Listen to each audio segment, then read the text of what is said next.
Hello guys, നമ്മളിന്ന് നമ്മുടെ practice ചെയ്യുന്ന ഷെഡും പരിസരം ഒന്ന് ക്ലീൻ ആക്കാൻ പോണേണ്. കാണുന്നതാണ് നമ്മുടെ ഷെഡ്. ഇതിൻ്റെ ചുറ്റിനും ഇപ്പോൾ കാട് പിടിച്ചെടുക്കണം. കഴിഞ്ഞ 2 മാസമായിട്ട് മഴ കാരണം നമ്മൾ പ്രാക്ടീസൊക്കെ നിർത്തി വെച്ചേക്കണായിരുന്നു. അപ്പോൾ ഇത് ക്ലീൻ ആക്കലാണ് ഇന്നത്തെ പരിപാടി.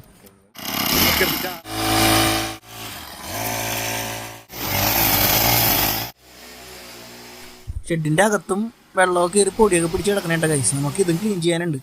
അൺഎക്സ്പെക്റ്റഡ് ആയിട്ട് ഒരു മഴയും പെയ്തതിൻ്റെ ഇടയിൽ നല്ല സൂപ്പർ മഴ. അപ്പോഴേക്ക് ഷെഡിൻ്റെ അകമൊക്കെ ക്ലീൻ ആക്കിയിട്ട ഗൈസ്. പൊടി മുഴുവൻ അടിച്ച് തൂത്തതേ വെള്ളം ഒഴിച്ച് കഴുകി. നമ്മുടെ ഷെഡിലേക്ക് പോണ ചെറിയിൽ ഒരു ഗ്യാപ്പ് ഉണ്ടായിരുന്നു. അവിടത്തേക്കുള്ള പാലം റെഡിയാക്കണേണ്ട.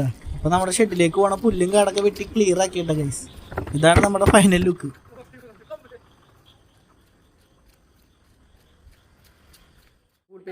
അപ്പോൾ അടുത്ത ദിവസം തന്നെ ഓണപ്പരിപാടിയുടെ പ്രാക്ടീസ് തുടങ്ങും.